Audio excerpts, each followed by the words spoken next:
Enfin, Madame Mörk. Oui, merci. Alors, il s'agit plus d'un commentaire que d'une question sur les difficultés pour les associations sportives composées uniquement de bénévoles de recourir au dispositif. Et je rejoins complètement vos préoccupations et vos propositions. Il y a peut-être un modèle que nous devrions creuser. C'est la possibilité pour les associations les plus structurées d'accompagner les plus petites associations dans leurs tâches annexes et administratives dans lesquelles elles se noient et qui souvent les font abandonner.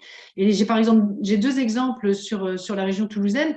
Une association sportive toulousaine, le TASL, qui s'est donné un rôle social important en faisant aussi de l'accompagnement scolaire, de la lutte contre le décrochage.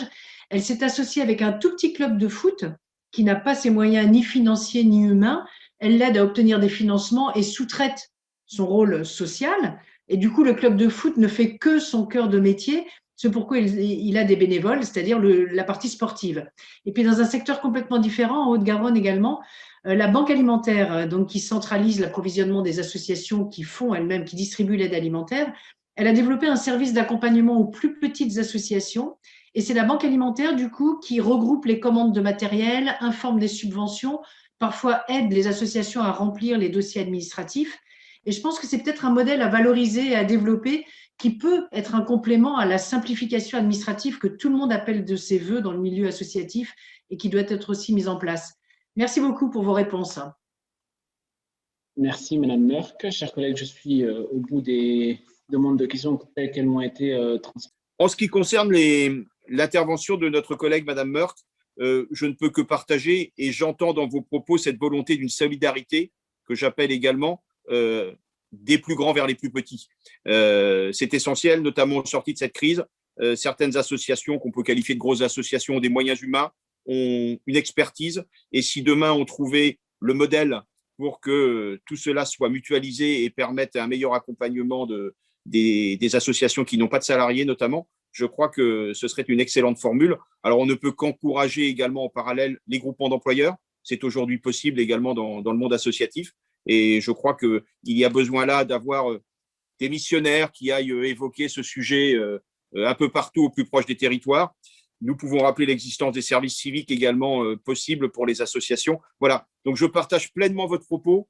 Tous les moyens qui pourront mettre à disposition des plus petits pour continuer à exister et à accompagner leur formidable travail sur les territoires, eh bien, il faudra les encourager, notamment à travers nos politiques publiques.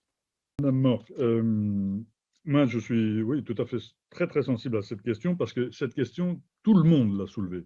Tout le monde l'a soulevée.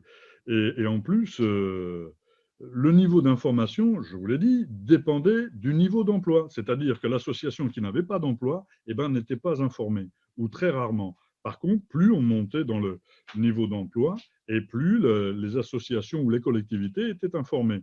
Ça veut dire quoi? Ça veut dire que plutôt qu'à d'aller chercher de parler du sport professionnel, nous pourrions parler peut-être de professionnalisation du sport, c'est-à-dire mettre des professionnels, notamment l'administratif, de la communication, des choses comme ça, au plus près du terrain et donner les moyens à toutes les associations de pouvoir accéder à un emploi au sein de leur structure. Le groupement d'employeurs, c'est très bien, mais aussi essayer de favoriser, pas essayer, il faut le faire, il faut favoriser l'emploi dans les structures associatives.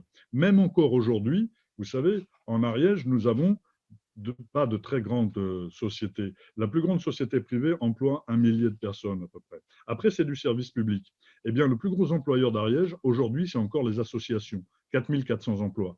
Vous comprenez ce que je veux dire? Donc, c'est pas anodin, cette chose-là. Non seulement ça sert l'emploi, mais en plus, ça sert à la vocation des associations qui est le lien social. Et le lien social au travers du sport, qui, lui, sport, est vecteur de nos valeurs républicaines. Et ça, on n'en a pas assez parlé. L'éthique, sur le volet éthique, on n'en a pas assez parlé. Et là, dans votre proposition ou dans votre réflexion, on pourrait amener tout ceci.